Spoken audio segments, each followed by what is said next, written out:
Y'all can sit right there, and then I'll call you up. How's that? Very good. Yeah. Very good. Is there any others that'd like to help? Okay. Yeah, we got you. Wait, I'll get you in just a minute. Yeah, we'll call you up there. Now, as you see all the flags flying around us here, flags are very important. They communicate who we are and who we aren't.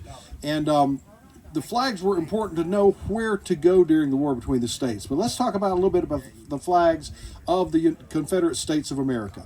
This is the first national flag of the Confederacy. Now, if you start a country, you got to have a flag. I heard a guy say that. Don't have a flag?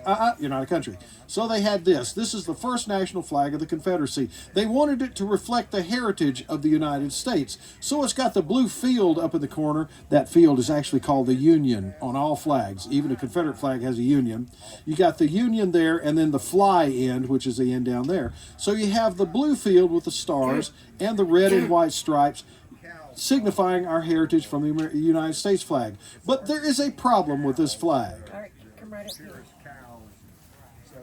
I'm going to let her hold this one. Okay? Now, if this flag is like this and the wind is not blowing, from a distance, hold it up straight, there you go. If the wind's not blowing and you're in the distance and say there's a battle going on, there's a bunch of people shooting at you, that tends to get most folks flat rattled.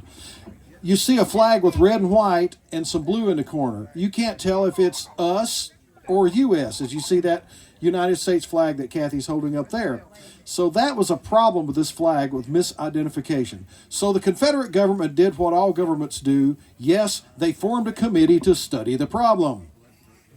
And that committee got together and they came up with what is going to be called the second national flag. This is the second national flag of the Confederacy. Yeah, that young man's going to be holding it up there. It has the battle flag in the corner, which more about that later, and it has the white field there. But there is a problem with this flag too. As you can imagine, if the wind's not blowing and you see a bunch of white, that looks like a white flag, and white flag means what?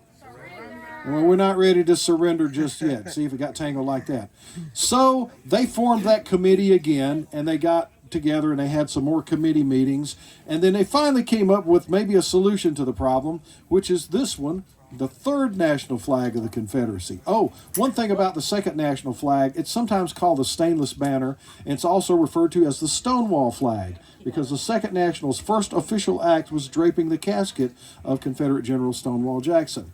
So we now have the third national flag. It's got the battle flag in the corner and that big white stripe on the fly end. So there's no problem with this one, no confusion. The only problem with this flag is, by the time they settled on its design, it was less than a month before the war ended, so they never got to use it. Typical government efficiency. What do you say?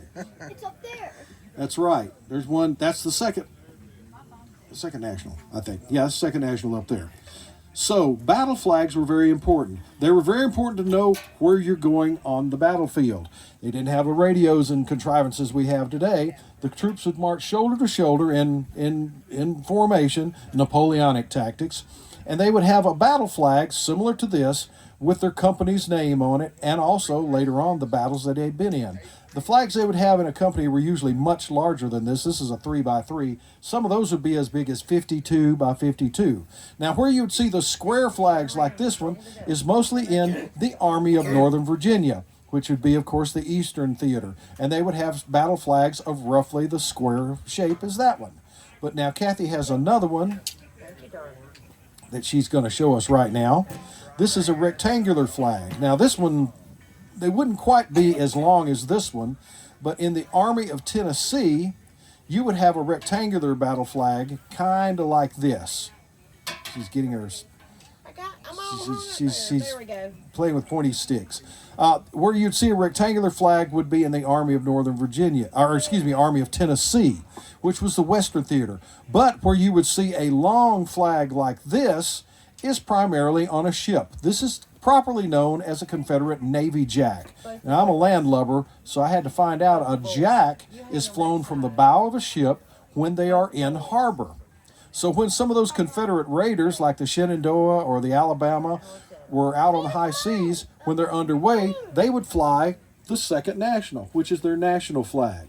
Or sometimes they put up a different flag if they wanted to fool a Yankee ship being able to come closer. So when you see one of these, that's a Navy Jack. Now, one other thing, I want you to take a close look at this. If you ever happen to see a Russian ship in port, The Russian naval jack looks identical to this except without the stars. It's kind of strange. That's because St. Andrew is the patron saint of the UK, Scotland, where we get the X shape, the patron saint of the Confederacy, and patron saint of Russia. So if you ever see something that looks like, you know, Confederate flag on a ship, watch out. It might be a Russian if you get close. Now, it might be, yeah, it might be. He could be Russian. We get this one, okay? But now, this flag here, let's thank our color bearers. Thank you for helping us out. You can sit if you want. Well, she's going to be holding that. But you can watch from there. You got the good seats.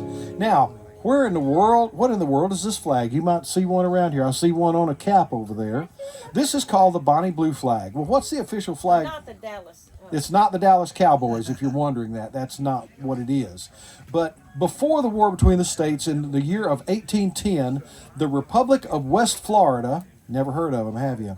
Well, it comprised part of the panhandle of Florida, southern parts of Georgia, Alabama, Mississippi, and a little bit of Louisiana. And they were property of Spain at that time. And they had just seen us have our revolution up here. And they said, we need to have us one of them revolution things. Yeah, let's break away from Spain. Well, we're going to need a flag. You know, you can't be a nation without a flag. So somebody came up with this flag with the blue field and the white star. And there they were, all ready to have their own revolution. But before they could do anything, Spain sold it all to the United States. So there they were, all dressed up with no one to shoot at.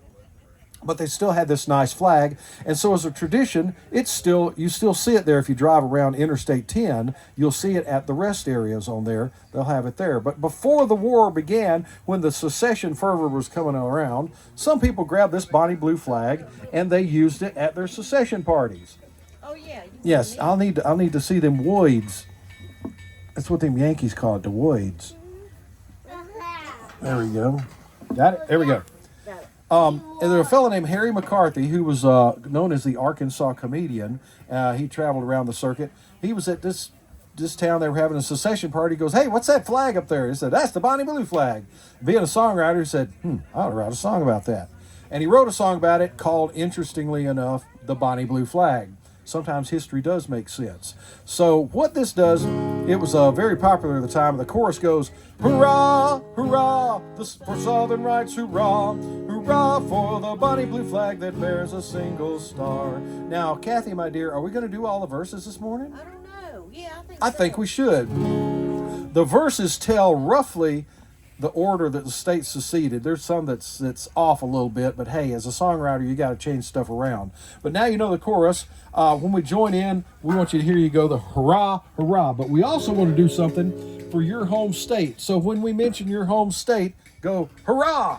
Or maybe the state where your family comes from. You could go hurrah. Or where your Confederate ancestors from. Now, wait a minute. I was born and raised in Georgia. My ancestors were from Alabama, Mississippi, and Tennessee. I'll holler for you. And I live in North Carolina. You going to holler for me? Yeah. Not at me, Not for at me. me. Okay. So I would be too confused. That'd be 5 times I'd have to holler. So we want to hear a rousing hurrah when we get to your state. Wait. What? What about what that young fella Oh, did? yes. We were doing this at a school one time, and as a young man came up to us later, he said, I sure enjoyed that Bonnie Blue flag song. I said, well, thank you. And he said, but I'm a little disappointed you didn't mention my state. I said, well, what state were you from? He said, New Jersey. And I said, well, I'll tell you what, next time, just cheer when we get to the state you're in. Nobody have to know you're from New Jersey. He goes, okay. Bless his heart, he got here as quick as he could. So if you happen to be from one of those states, just cheer when they say Virginia, and we'll keep it amongst ourselves. So here we go with the Bonnie Blue flag. We are a band of brothers and native to the soil, fighting for our liberty with treasure, blood, and toil. And when our rights were threatened, the cry rose near and far. Hurrah for the Bonnie Blue flag that bears a single star. Here we go. Hurrah, hurrah for Southern rights, hurrah. Hurrah for the Bonnie Blue flag that bears a single star. As long as the Union was faithful to her trust, like friends and like brethren, kind were we and just. But now when northern treachery attempt our rights to mar, we hoist on high the Bonnie Blue flag that bears a single star. Hurrah, hurrah for Southern rights, hurrah. Hurrah for the Bonnie Blue flag that bears a single star. Okay, here comes the roll call of the states. Y'all get your hurrahs ready. First gallant South Carolina nobly made the stand. Then came Alabama, who took her by the hand. Next quickly Mississippi, Georgia, and Florida, all raised on high the bonny blue flag that bears a single star. Hurrah, hurrah, for Southern rights, hurrah. Hurrah for the bonny blue flag that bears a single star. You men of valor, gather round the banner of the right. For Texas and fair Louisiana, join us in the fight. Davis, our loved president, and Stephen, statesman rare, now rally round the bonny blue flag that bears a single star. Hurrah, hurrah, for Southern rights, hurrah. Hurrah for the bonny blue flag that bears a single star. I have a feeling this next verse is going to be real popular. Then here's the brave Virginia, the old Dominion state, with the young Confederacy at length has linked her fate. Impelled by her example, now other states prepare to hoist on high the bonny blue flag that bears a single star. Hurrah, hurrah, for Southern rights, hurrah. Hurrah for the bonny blue flag that bears a single star. This one might be popular too. Then cheer, boys, raise the joyous shout, for Arkansas and North Carolina now have both gone out. And let another rousing cheer for Tennessee be given. The single star of the bonny blue flag has grown to be 11. Hurrah, hurrah, for Southern rights, hurrah. Hurrah for the bonny blue flag that bears a single star. And here's to our Confederacy, strong we are and brave. Like patriots of old, we'll fight our heritage to save. And rather than submit to shame, to die we would prefer. So cheer for the bonny blue flag that bears a single star. Hurrah, hurrah, for Southern rights, hurrah. Hurrah for the bonny blue flag that bears a single star. One more. Hurrah, hurrah, for Southern rights, hurrah. Hurrah for the bonny blue flag that bears a single star. Woo! Give yourself a hand for them hurrahs. I don't know, they probably want them back. Oh, okay. I don't know nothing about no children. Good. I might be a bad influence on them. I love that song. No, I'm so glad you did. Thank you for helping. Thank you for help. Let's have a hand once again for our brave color bearers. Yeah, I'll fold that one up. Now, songs of the period told stories.